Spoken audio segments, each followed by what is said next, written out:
நான் அந்த க்ரைம் பக்கம்லாம் பெருசாக நான் போனதில்லை, எனக்கு அது விருப்பம் இல்லை.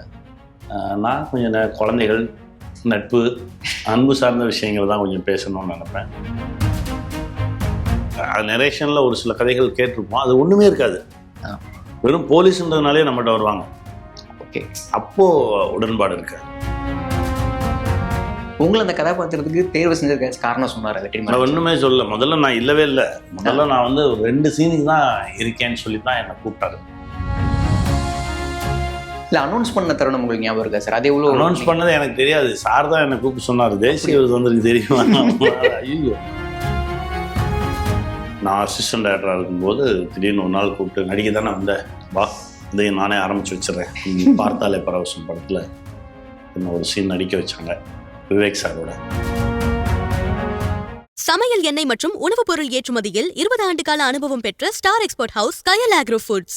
சார் வணக்கம். வணக்கம். எப்படி இருக்கிறீங்க சார்? நல்லா இருக்கேன், நீங்கள் எப்படி இருக்கீங்க? ரொம்ப நல்லா இருக்கிறேன் சார். ஃபர்ஸ்ட் ஆஃப் ஆல் வாழ்த்துக்கள். வெப் சீரிஸ் பக்கம் முறையாக வந்திருக்கிறீங்க. இப்போ எப்படி இருக்கு இந்த பயணம்? ஒரு நல்ல பயணம், ஒரு நல்ல கதை கிடைச்சது, ஒரு ட்ரூ ஈவெண்ட்ஸ் அப்படின்னு சொல்லப்பட வேண்டிய ஒரு கதை. அதனால சரி உடனடியாக வாங்க பண்ணுவோம்னு சொல்லி பண்ணோம். ரொம்ப நல்லா வந்திருக்கு.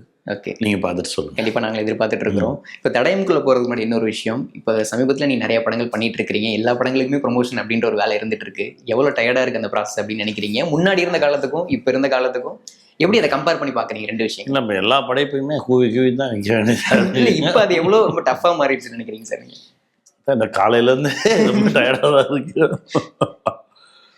ஒரு படைப்பை எடுப்பதை விட அதை கொண்டு போய் ஜனங்கக்கிட்ட சேர்க்கிறது இருக்குல்ல. ஏன்னா அவ்வளவு விஷயங்கள் வந்துட்டுருக்கு. இப்போ ஒரு ஆச்சரியமாக இருந்தாலும் சரி, அதிர்ச்சியாக இருந்தாலும் சரி, 6 செகண்ட் தான்றாங்க. பெரிய சக்ஸஸ்னால் கூட அது 6 செகண்ட் தான் நிற்குமா. அதுக்கப்புறம் அடுத்த ஒரு சக்ஸஸ் வந்துடும், அடுத்த ஒரு விஷயம் வைரல் ஆயிரும், அடுத்த ஒரு பரபரப்பு வந்துடும், அதை நோக்கி இந்த சமூகம் போயிடும் அப்படின்றாங்க. இதுக்கு நடுவில் ஒரு விஷயத்தை கொண்டு வந்து வைக்கிறதுன்னு இருக்குல்ல, ஒரு பெரிய ப்ராசஸ் தான். அது நடந்துக்கிட்டே தான் இருக்குது. பட் ஆனால் காலம் அதை தான் கேட்குது அப்படின்றது தான் நம்ம அதுக்குள்ளே தான் இருந்தாக வேண்டிய கட்டாயம். சார், முன்னாடியெல்லாம் இன்னொரு டாக் இருக்குன்னா, ஒரு படத்தில் கண்டென்ட் இருக்குன்னா அது ப்ரொமோஷன் அப்படின்ற ஒரு விஷயமே தேவையில்லை, அதுவாக ப்ரொமோட் ஆகிக்கும் அப்படின்ற மாதிரி ஒரு விஷயம் சொல்லுவாங்க. ஆனால் இப்போ என்ன மாதிரியான ஒரு விவாதம் வைக்கப்படுதுன்னா, அப்படிலாம் இல்லை, என்ன கண்டென்ட் இருந்தாலும் நம்ம வந்து ஒரு ப்ரொமோட் பண்ணணும், எப்படியாச்சும் ப்ரொமோட் பண்ணாலும் அது மக்கள் கிட்ட கொண்டு போய் சேர்க்க முடியுது, அப்படி ஒரு படம் வருதுன்னு தெரியப்படுத்த முடியுது அப்படின்னு நினைக்கிறேன். கண்டென்ட்டே இல்லாத விஷயத்தை ப்ரொமோட் பண்ணாலும் போய் சேராது. அதுவும் ஒன்று இருக்கு. நல்ல விஷயமும் இருக்கணும், அதை நம்ம போய் கொண்டு போய் வைக்கணும், எல்லாம் சேர்ந்து வரும்போது அது மக்கள்கிட்ட போய் சேரும். இப்போ ப்ரொமோஷன் மட்டுமே பண்ணி ஒன்றுமே இல்லாத ஒரு விஷயத்தை கொண்டு போய் சேர்த்துடவும் முடியாது. அதனால் நல்ல விஷயமா இருந்தால் கூட அதை கொஞ்சம் ப்ரொமோட் பண்ணி தான் கொண்டு போய் வைக்க வேண்டியதாக இருக்குது. ஓகே ஓகே, என் குழந்தை அழகான குழந்தை, நல்ல குழந்தைன்னு தெருவில் விட முடியாது, அதை தூக்கிட்டு போய் மேடையில் வைக்க வேண்டியதாக இருக்குது. அதுதான் மீசில் நீங்கள் பேசும்போது ஒரு விஷயம் சொல்லியிருந்தீங்க, இந்த சீரீஸில் பேசப்பட வேண்டிய விஷயங்களை பேசியிருக்கிறோம் அப்படின்ற மாதிரி சொல்லியிருந்தீங்க. என்னென்ன விஷயங்கள் தொட்டு போயிருக்கு இந்த வெப் சீரிஸ்? இல்லை, அதிகாரம் எளிய மனிதர்கள்கிட்ட எப்படியெல்லாம் வந்து தன் வேலையை காட்டுது அப்படின்றது தானே. இப்போ யாரையுமே பார்த்த உடனே ஜட்ஜ் பண்ணிட முடியாதுல்ல. ஆனால் நிறைய அதிகாரத்தில் இருக்கவங்க பார்த்த உடனே தான் ஜட்ஜ் பண்ணுறாங்க. மூஞ்ச பார்த்தாலே தெரியுது இவன் செஞ்சுருப்பான் அப்படின்னா. அது கிடையாது, கொஞ்சம் ஆழமாக விசாரித்து பார்த்தா உண்மை என்னன்னு தெரியும் அப்படின்றத சொல்கிற ஒரு படைப்பு தான் இது. விசாரணையில் வேறு மாதிரி ஒரு விஷயமா பேசியிருந்தோம், இங்கே அது வேறையாக ஒன்று வந்துருக்கு. அதே மாதிரி பாதிக்கப்பட்டவன் திருப்பி அடித்தான்னா என்ன ஆகும் அப்படின்றது ஒன்று இருக்குது. அவன் அடிக்கும்போது தன்னை எந்த அதிகாரத்துலேருந்து அடித்தாங்களோ அவங்கள நோக்கி அடிக்காமல் எளிய மனிதர்களை நோக்கி தான் அவனும் திருப்பி அடிப்பான். ஓகே, அப்படின்றப்போ சம்மந்தம் இல்லாமல் பாதிக்கப்படக்கூடிய மனிதர்கள் யார் அப்படின்றத பேசுகிற ஒரு படைப்பாகவும் இது இருந்தது. இப்படி உள்ள நிறையா செயின் மாதிரி நிறைய விஷயங்கள் போச்சு. ரொம்ப வியப்பாக இருந்தது.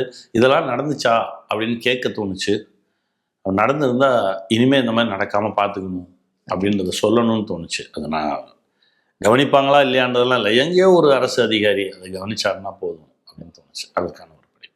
ஓகே சார், உங்களுக்கு வெப் சீரிஸ் அப்படின்ற உலகம் எவ்வளோ பரிச்சயமானது? நீங்கள் வெப் சீரிஸ் அப்படின்றத தேடி பார்ப்பீங்களா? ஒரு இது அதிகமாக பேசப்படுது அப்படின்னா அதை தேடி பார்ப்போம் அப்படின்ற மாதிரி பார்த்துருக்கேன், முன்னாடி பார்த்துருக்கேன். ஏதாவது சில இது ரெக்கமெண்ட் பண்ணலாமா? குவைட் கேம் பார்த்துருக்கேன்.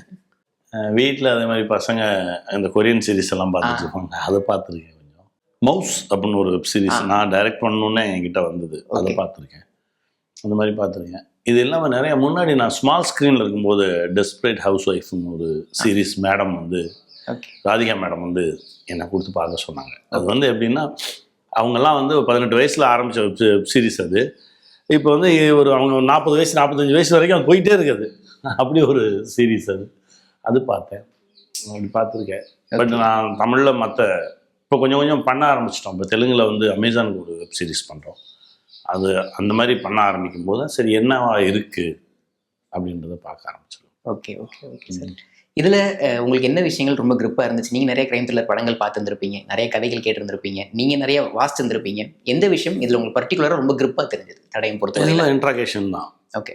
ஒவ்வொரு இடமும் நம் பார்வை எங்கெல்லாம் படணும், ஒரு க்ரைம் நடந்துச்சுன்னா நம்ம என்னவாலாம் இருப்போம் அப்படின்ற ஒரு இன்ட்ராகேஷன். அது இல்லாமல் என்னுடைய கேரக்டர் டிசைன்ஸ் கொஞ்சம் நல்லா இருந்தது. ஓகே. ரொம்ப ஒரு எளியவன் தான். ரொம்ப ஒரு எளியவன். அவன் நினைக்கிறத வேற யாரும் நினைக்க மாட்டாங்க. அதனாலே அவனை கொஞ்சம் தனிமையாகவே வச்சுருப்பாங்க. நிறைய விஷயங்கள்ல அவன் சொன்னது சரியாக இருந்திருக்கும். ஆனால் சரியான விஷயத்தை இவங்க பண்ணிட்டு அவன் தான் சொன்னான்னு சொல்லவே மாட்டாங்க. இந்த மாதிரி இது காவல்துறையில் மட்டும் இல்லை, எல்லா துறையிலையும் இது நடக்கிறது தான். இப்போ நம்ம ஒரு விஷயம் ஒரு சாதாரண ஒருத்தன் கண்டுபிடிச்சிட்டான் அப்படின்னா அதை சொல்லவே மனசு வராது. அவனுக்கு மேலே இருக்கவன் அந்த பெருமையவும் அந்த அங்கீகாரத்தையும் தட்டி பறிச்சுட்டு போகிறது இருக்குல்ல, அதை பற்றி பேசுகிற ஒரு படைப்பாக இருந்தது. இதை நம்ம சொல்லுவோம். ஏன்னா நிறைய போலீஸ் ஆஃபீஸராக நடித்தாச்சு. இது ஒன்று புதுசாக இருந்தது, சரி அதையும் பண்ணுவோம் அப்படின்னு சொல்லிட்டு பண்ணது. Okay sir. நீங்கள் வாசிக்க தொடங்கின காலகட்டத்திலேருந்து பார்த்தோன்னா நீங்கள் நிறைய கிரைம் நாவல்ஸ் வாசிச்சிருப்பீங்க. ராஜேஷ்குமார் சாரோட நாவல்ஸ் நீங்கள் தேடி வாசிச்சிருப்பீங்க. அதுக்கப்புறம் உதவி இயக்குனராக இருக்கும்போது நிறைய பேர் ரெக்கமெண்ட் பண்ணுற படங்கள் உலக சினிமாக்கள் தேடி தேடி பார்த்துருந்துருப்பீங்க. அது உங்களுக்குள்ள எப்படியான ஒரு தாக்கங்களை ஏற்படுத்தி இருக்கு? நான் எப்போவுமே அந்த மாதிரி படைப்புகளை பார்த்துட்டு கடந்து போயிடுவேன். எதனால சார்? படித்தாலும் சரி கடந்து போயிடுவேன். ஏன்னா அது எங்கேயுமே நம்ம எழுத்துக்களில் அது இன்ஃப்ளூயன்ஸ் பண்ணிடக்கூடாது அப்படின்றதுல ரொம்ப உறுதியாக இருப்பேன். ஓகே. நான் ஒரு விஷயம் பார்த்தா உடனே மறந்துடுவேன். இன்னும் ஒரு விஷயம் ரொம்ப போய் பார்க்கவும் மாட்டேன். படிப்பேன் கொஞ்சம். பட் வேறு ப்ராஜெக்ட்ஸு இதெல்லாம் போய் தேடி தேடியெல்லாம் பார்க்க மாட்டேன். பார்க்குறத கொஞ்சம் மேக்ஸிமம் தவிர்த்துடுவேன். ஏன்னா நான் நம்ம கற்பனையை அதை டிஸ்டர்ப் பண்ணோம் அப்படின்றதுனால. ஓகே. உங்களுக்கு இந்த மாதிரி படைப்புகள் உருவாக்கணும் அப்படின்றதுல ஈடுபாடு இல்லையா சார்? எப்படி? நான் அந்த க்ரைம் பக்கம்லாம் பெருசாக நான் போனதில்லை. எனக்கு அது விருப்பம் இல்லை. நான் கொஞ்சம் குழந்தைகள், நட்பு, அன்பு சார்ந்த விஷயங்கள் தான் கொஞ்சம் பேசணும்னு நினைப்பேன். அன்பை வைத்து தான் அந்த உலகம் இயங்குது அப்படின்றதுல ரொம்ப உறுதியாக இருக்கிறவன் நான். இந்த படைப்புலையும் அந்த குற்றவாளிக்கும் இந்த அதிகமான்ற கேரக்டருக்கும் இடையிலேயே ஒரு அன்பு ஒரு அன்பு இருக்கும். ஏன்னா எவ்வளோ பெரிய க்ரைம் பண்ணுறவனாக இருந்தாலும் அவனுக்குள்ளே ஒன்று இருக்கும், அது புதஞ்சு கிடக்கும். ஒரு சின்ன ஒரு தொடுதல் கூட அதை வெளியே எடுத்துகிட்டு வரும். அந்த அன்பு அவனை நேசிக்க வைக்கும் அப்படின்றத சொல்கிறோம். Okay okay. சரி, எத்தனையோ போலீஸ் கதாபாத்திரங்கள் பண்ணிட்டு இருக்கிறீங்க. 45 வருஷம் பண்ணிருக்கேன்.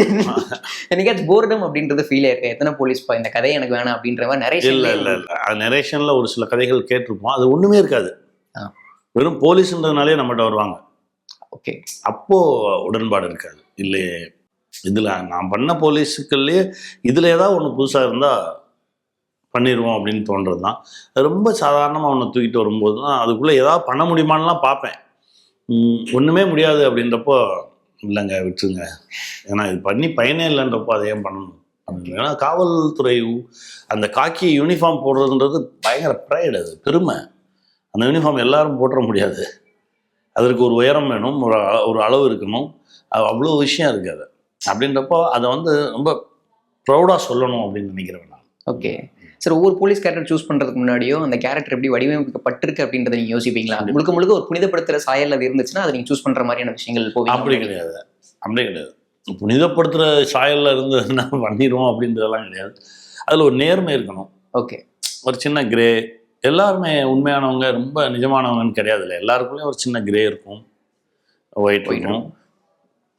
சூழல் தான் அதை வெளியே கொண்டு வரும். அந்த மாதிரி ஒரு கதாபாத்திரம் தான். இப்போ விசாரணையில் இல்லாத கிரேவா ஒயிட்டா அது வேற ஒன்று செஞ்சிச்சுல்ல, அந்த மாதிரி ஒரு படைப்பு தான். இப்போ ரைட்டர் பண்ணும்போது அது மொத்தமாக வேறையாக ஒன்று வந்துச்சு.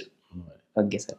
இந்த வருஷம் உங்களுக்கு இன்னும் கொஞ்சம் ஸ்பெஷலான வருஷம் அப்படின்னு சொல்லலாம். 10 years விசாரணை, எல்லாரும் கெட் டுகெதர் மீட் பண்ணியிருந்தீங்க. ஆமாம். இப்போ நினச்சி பார்க்கும்போது நினைவுகளில் பதிவாக இருக்கிற மொமெண்ட்ஸ் என்னென்ன சார் விசாரணைக்கு?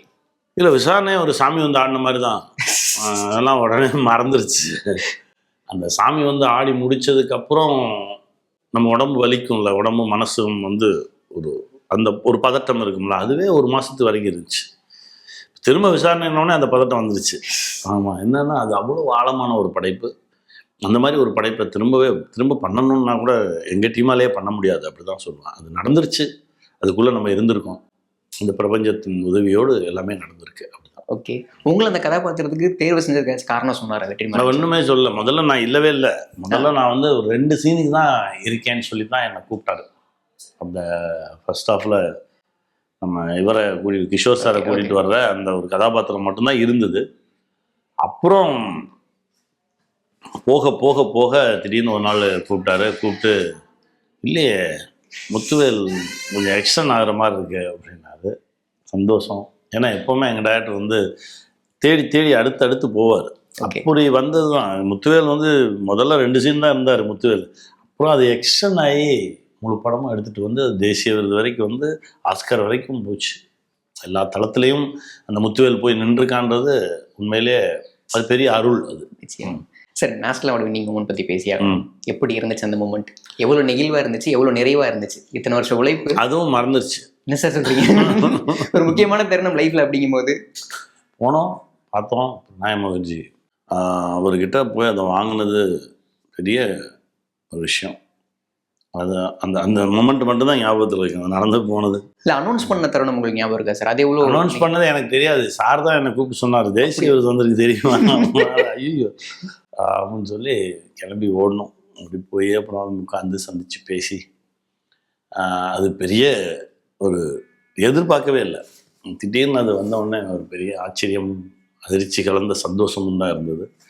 அப்புறம் அங்கே போய் அதை வாங்கின அந்த மொமெண்ட் வந்து அப்படி தான் இருந்தது. முன்னாடி அமிதாப் சார், அப்புறம் கங்கனா ரனாவத் இவங்கெல்லாம் முன்னாடி நிற்கிறாங்க. அவங்களோட சேர்ந்து போய் வாங்கின அந்த மொமெண்ட் மறக்கவே முடியாது. தேசிய விருதை கையில் வாங்கினோடனே இந்த விருதை நம்ம எப்படியாச்சும் இவர்கிட்ட காமிச்சிடணும்ப்பா அப்படின்னு நீ ஆசைப்பட்ட நபர் யார் சார்? இவர்கிட்ட கொண்டு போய் இந்த விருதை நம்ம காமிச்சிடணும் அப்படின்ற மாதிரி. என் குருநாதர் தான் காட்டணும்னு ஆசைப்பட்டேன். அவர் இல்லை. எடுத்துகிட்டு போய் அவர் ஃபோட்டோ முன்னாடி வச்சேன். கேபி சார்கிட்ட காட்டணும்னு ஆசைப்பட்டது. அவர் தான் வந்து நான் அசிஸ்டன்ட் டைரக்டராக இருக்கும்போது திடீர்னு ஒரு நாள் கூப்பிட்டு, நடிக்க தானே வந்தேன், வா அதையும் நானே ஆரம்பித்து வச்சிடறேன். பார்த்தாலே பரவசம் படத்தில் என்ன ஒரு சீன் நடிக்க வச்சாங்க. விவேக் சாரோட நடித்தோம். அந்த நடிகன் அப்படின்ற விஷயத்தை ஆரம்பித்து வச்சதும் என்னுடைய குருநாதர் தான். ஓகே. அப்புறம் ஒவ்வொரு முறை என்னுடைய நடிப்பை பார்த்தோம் ரொம்ப சந்தோஷப்படுவார். தேசிய விருது கிடைக்கும்போது என்னுடைய குருநாதர் இல்லை. அவர்கிட்ட தான் அதை காட்டணும்னு ஆசைப்பட்டேன். ஓகே. அவர் ஃபோட்டோ கிட்ட வச்சு ஆசீர்வாதம் வாங்கிட்டேன். ஓகே சார், ஒரு கதையை கேட்கும்போது உங்களுக்குள்ள எப்படியான ஒரு தாக்கத்தை ஏற்படுது சார்? இப்போ விசாரணை கேட்கும்போது உங்களுக்குள்ள எப்படியான ஒரு குற்றுணர்ச்சி இருந்துச்சு, எப்படியான ஒரு விஷயங்கள் உங்களை போட்டு அமுக்குச்சு அப்படின்னு சொல்லலாம். அந்த ஒவ்வொரு கதை கேட்கும்போது உங்களுக்கு நீங்கள் எப்படி பாதிக்கப்படுவீங்க? இல்லை, அந்த கதை நம்ம கூட பேசணும். ஓகே. அந்த கதையை நம்மளை டிரைவ் பண்ணி எடுத்துகிட்டு போகும். அந்த கதை சொல்லி முடித்ததுக்கு பிறகு இதை நம்ம பண்ணணும்னு தோணணும். நிறைய நல்ல விஷயங்கள்லாம் வந்து பண்ணணும்னு தோணவே இல்லாமலாம் போயிருக்கு. ஒன்றுமே இல்லாத விஷயம்லாம் பண்ணணும்னு தோணியிருக்கு. அது நம்ம கையில் இல்லை. அது நம்ம கையில் இல்லை. ஒரு விஷயம் நமக்கு இருக்குது அப்படின்னா நம்ம உள் மனசு சொல்லும். இல்லைன்னா அது இல்லை. அது ஏன் இல்லைன்றதெல்லாம் நமக்கு தெரியாது. அப்படி தான் பயணப்படுறது. நிறைய விஷயங்கள் கேட்கும்போது நமக்கு பாதி சொல்லும்போதே இதை நான் பண்ணுறேன் அப்படின்னு சொன்ன கதைகள்லாம் இருக்குது. அப்படி ஏதாச்சும் ஒரு படங்கள் குறிப்பிடலாமா சார்? டான் எதனால் அது குறிப்பிடும்படி தெரியல. அது ஒன்று சொல்லும். அது அப்பா அப்படின்ற ஒரு கதாபாத்திரம், ஒரு அப்பாவை அவர் வடிவமைச்சிருக்கக்கூடிய விதம் அப்படின்றப்ப பாதி சொல்லிட்டு இருக்கும்போது நான் பண்ணுறது தம்பி, நீங்கள் கிளம்புங்க வேலையை பாருங்க அப்படின்னா, இல்லை நான் முழுசாக கேளுங்க அப்படின்னு சொல்லி அவர் சொன்னார். அந்த மாதிரி ஒரு ரைட்டர் அதே மாதிரி தான். ஓகே. ரைட்டர்கிட்ட ஒன்று வந்து கதை சொல்கிறேன் அப்படின்னா, இல்லை நீ எதாவது எழுதியிருந்தேன்னா பேப்பரை மட்டும் பவுண்டட் மட்டும் கொடுத்துட்டு போ, நான் படிச்சுட்டு சொல்கிறேன் அப்படின்னா சொல்லிவிட்டு அவர் நோட்டை வச்சுட்டு போனார். ஒரு 1 மணி நேரம் 1.5 மணி நேரத்தில் படித்து முடிச்சுட்டு உடனே ஃபோன் பண்ண, இது நான் பண்ணுறேன், எவ்வளோ வேகமாக ஷூட்டிங் போக முடியுமோ போயிடுவோம் வாங்க அப்படின்னு சொல்லி போன படம். ஓகே சார், டப்பிங் நீங்கள் எவ்வளோ மெனக்கெடுவீங்க சார்? உங்கள் படங்களுக்கு நீங்கள் டப்பிங் கொடுக்குறத தாண்டி சில படங்களுக்கு முன்னாடி நீங்கள் டப்பிங்குமே கொடுத்துருந்துருக்கீங்க, சில ஆக்டர்ஸ்க்கு நீங்கள் டப்பிங்குமே கொடுத்துருந்துருக்கீங்க. டப்பிங்க்கு நீங்கள் பர்டிகுலராக எவ்வளோ மெனக்கெடுவீங்க நீங்கள்? நம்ம ஷூட் ஸ்பாட்டில் செஞ்ச தப்பெல்லாம் சரி பண்ணுற இடம் டப்பிங் தான். ஓகே. கடைசி திருத்தம் அதுதான். ஓகே. நீங்கள் அங்கே திருத்தம் பண்ணிக்கிட்டா தான், இல்லைன்னா வேறு எங்கேயுமே திருத்தம் பண்ண முடியாது. அதனால் நிறைய மெனக்கெட்டு தான் பண்ணணும். அப்படி தான் பண்ணுவேன் நான். மற்றவங்களுக்கு டப்பிங் பண்ணும்போது அது இப்போ பண்ணுறதில்ல. அது வெற்றி சார் தான் ஆரம்பித்து வச்சாங்க. ஆக்சுவலாக வெற்றி சார் தான் டப்பிங் கார்டே எடுத்து கொடுத்தாங்க. அங்கே ஆரம்பித்தது தான். அப்புறம் நட்பு ரீதியாக ஒரு 2-3 படைப்புகள் போச்சு. அதுக்கப்புறம் பண்ணல. ஓகே சார், ஒரு நடிகனை டப்பிங் ஸ்டுடியோவில் மெருகேற்றுறது அப்படின்ற ஒரு பாயிண்ட்டை நீங்கள் நம்புவீங்களா? கண்டிப்பாக பண்ணுவீங்களா? கண்டிப்பாக. நம்ம அங்கே இன்னும் என்ன என்ஹான்ஸ் பண்ணலாம் அப்படின்றத டப்பிங் தேட்டரில் தான் வச்சு பண்ணலாம். ஓகே. ஓகே சார், எப்படி வெற்றிமாறன் சார் உங்ககிட்ட டப்பிங் பண்ணலாம் அப்படின்றத யோசிச்சார்? உங்களை வச்சு கிஷோர் அவர்களுக்கு வந்து ஆக்சுவலாக அது நான் நடிக்க வேண்டியது ரோல். ஓகே. சார் தான் சொன்னாங்க, இது நீங்கள் பண்ணுறீங்களா அப்படின்னாங்க. அப்போ நாடோடிகள் ஷூட்டிங் ஆரம்பிக்க வேண்டிய கட்டாயத்தில் இருந்ததுனால நான் சொன்னேன், சார் மன்னிச்சிங்க, என்னால் இப்போ இது பண்ண முடியல, ஏன்னா நாடோடிகள் படம் ஆரம்பிக்கிறோம் அப்படின்னு. சரின்னு சொல்லி போயாச்சு. போனதுக்கப்புறம் திரும்ப அதே மாதிரி ஒரு நாள் ஏர்போர்ட்டில் மீட் பண்ணும்போது அந்த கேரக்டருக்கு டப்பிங் பேசுங்க அப்படின்னா சரி வரேன் அப்படின்னு சொல்லி போய் பேசும்போது அது மொத்தமாக வேற ஒரு உலகமாக எனக்கு அறிமுகமாச்சு. இன்னொருத்தருக்கு டப்பிங் பேசுகிறது அதுதான் முதல் முறை.